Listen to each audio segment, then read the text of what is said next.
എല്ലാവർക്കും Rajasthan road trip സീരീസിലെ day 3 അപ്ഡേറ്റിലോട്ട് സ്വാഗതം. ഔറംഗാബാദിൽ നിന്നും ഇറങ്ങാൻ വളരെ ലേറ്റായി. റൂമിൽ നിന്നും ചെക്കൗട്ട് ചെയ്തിറങ്ങിയപ്പോൾ 9:30 മണി.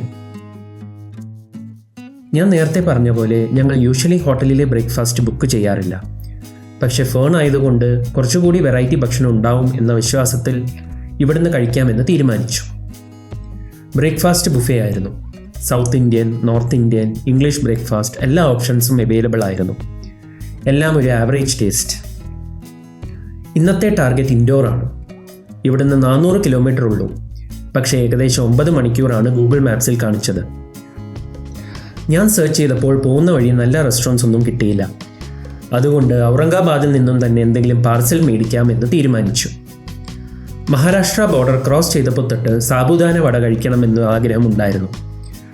അതുകൊണ്ട് അത് തന്നെ മേടിക്കാമെന്ന് തീരുമാനിച്ചു. ഒരു റോഡ് സൈഡ് സ്റ്റോളിൽ നിന്നുമാണ് മേടിച്ചത്. 2 മണിക്കൂർ ഡ്രൈവ് ചെയ്തതിന് ശേഷം കണ്ണാട് എന്ന സ്ഥലത്തെത്തി. അവിടുന്ന് കുറച്ച് ദൂരം പിന്നെ ഘാട്ട് സെക്ഷനായിരുന്നു. കണ്ണാട് ഘാട്ട് എന്നായിരുന്നു ഇതിൻ്റെ പേര്. കുറച്ചു നേരം അവിടെ വണ്ടി നിർത്തി പ്രകൃതി ഭംഗി ആസ്വദിച്ചു. കുറച്ച് ദൃശ്യങ്ങളും പകർത്തി. നല്ല രസമായിരുന്നു ആ ഘാട്ടിലൂടെ ഡ്രൈവ് ചെയ്യാൻ. ഈ റൂട്ടിൽ ടൂറിസ്റ്റ് പൊതുവെ കുറവാണെന്ന് തോന്നുന്നു. അതുകൊണ്ട് പോകുന്ന വഴി നല്ല റെസ്റ്റോറൻറ്റ്സ് ഒന്നും കണ്ടില്ല. സേന്ദ്വ എന്നൊരു കൊച്ചു ടൗണിലോട്ട് ഡീവിയേഷൻ എടുത്തു. അവധി ദിവസം ആയതുകൊണ്ടാവാം എല്ലാ കടകളും അടച്ചിരിക്കുമായിരുന്നു. അവിടെയും ലഞ്ചിനുള്ള ഓപ്ഷൻസ് ഒന്നും കിട്ടിയില്ല. സാബുദാന വട കയ്യിലുണ്ടായിരുന്നത് ഒരു അനുഗ്രഹമായി. ഇൻഡോർ വരെയുള്ള ബാക്കി ഡ്രൈവ് മഴയത്തായിരുന്നു. അതുകൊണ്ട് വളരെ എൻജോയ് ചെയ്തു. ക്ഷീണമൊട്ടും അറിഞ്ഞില്ല. ഇൻഡോർ എത്താറായപ്പോൾ നർമ്മദാ നദിയും ക്രോസ് ചെയ്തു.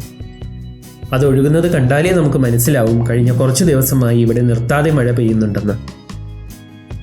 ഇതുവരെയുള്ള യാത്രാ വിവരണം നിങ്ങൾക്ക് ഇഷ്ടമായെങ്കിൽ ഈ വീഡിയോയ്ക്ക് ലൈക്ക് അടിക്കാനും ചാനലിന് സബ്സ്ക്രൈബ് ചെയ്യാനും മറക്കരുത്. എന്നെപ്പോലെ വളർന്നു വരുന്ന ചാനലുകൾക്ക് അത് വളരെയധികം സഹായിക്കും. മധ്യപ്രദേശിൽ ആദ്യമായിട്ടാണ് ഞാൻ വരുന്നത്. ഇൻഡോർ ജീവിതത്തിലെ ആദ്യത്തെ മധ്യപ്രദേശ് സിറ്റിയാണ്. കഴിഞ്ഞ 8 കൊല്ലമായി ഇൻഡോർ അറിയപ്പെടുന്നത് ക്ലീനസ്റ്റ് സിറ്റി ഓഫ് ഇന്ത്യ ആയിട്ടാണ്. ഇൻഡോറിന് മറ്റൊരു പ്രത്യേകത കൂടിയുണ്ട്. സോയാബീൻ ക്യാപിറ്റൽ ഓഫ് ഇന്ത്യ എന്നൊരു തലക്കെട്ടും അതാണ് ഇന്നും. റൂമിലെത്തിയപ്പോൾ 6:30 ഹോട്ടൽ പ്രിൻസസ് പാലസിലായിരുന്നു റൂം ബുക്ക് ചെയ്തത്.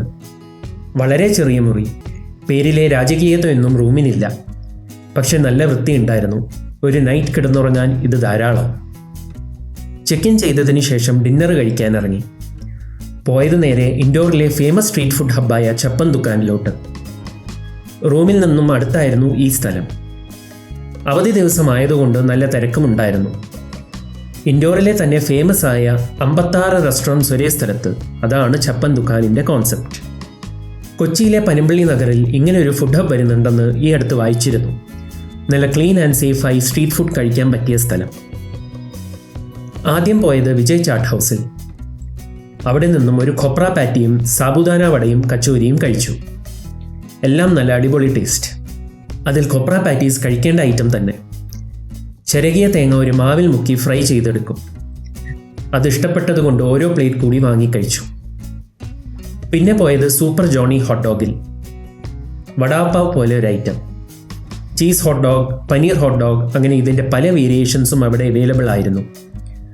ഒരു ബേസിക് വെജ് ഹോട്ട് ഡോഗ് മേടിച്ച് കഴിച്ചു. ആവറേജ് ടേസ്റ്റ് ആയിരുന്നു അതിന്. യവാലെ അമൃത തുല്യ എന്ന ഒരു ചായക്കട ചെയിനിൽ നിന്നും ഒരു ചായയും കുടിച്ചു. പണ്ട് മുംബൈ പോയപ്പോൾ ഇവരുടെ ചായ ഞാൻ കുടിച്ചിട്ടുണ്ടായിരുന്നു. അതേ പിന്നെ ഇതാണ് എൻ്റെ ഫേവറേറ്റ് ചായ. ഇതിൽ നിങ്ങൾക്ക് ഏറ്റവും കൂടുതൽ ഇഷ്ടമായ വിഭവം ഏതാണ്? കമൻറ്റിൽ പങ്കുവയ്ക്കൂ. നല്ലൊരു അനുഭവമായിരുന്നു ചപ്പൻ ദുക്കാൻ. കുറച്ചു നേരം കൂടി അവിടെ കറങ്ങി ഫോട്ടോസും എടുത്തിട്ട് 10:30 ആയപ്പോൾ റൂമിലോട്ട് മടങ്ങി. ഈ റോഡ് ട്രിപ്പിൽ ഇൻഡോറിൽ തിരിച്ചു വരും എന്ന് ഞാൻ വിചാരിച്ചിരുന്നില്ല. പക്ഷേ ചപ്പൻ ദുക്കാൻ ഞങ്ങളെ വീണ്ടും തിരിച്ചു കൊണ്ടുവന്നു. അതിൻ്റെ അപ്ഡേറ്റ്സ് മറ്റൊരു ദിവസം. നാളെ ഇനി സിറ്റി ഓഫ് ലേക്സ് ആയ ഉദയ്പൂരിലേക്ക്. രാജസ്ഥാൻ റോഡ് ട്രിപ്പ് സീരീസിലെ ആദ്യത്തെ രാജസ്ഥാനി ഡെസ്റ്റിനേഷൻ. അതിൻ്റെ വിവരങ്ങൾ അടുത്ത എപ്പിസോഡിൽ.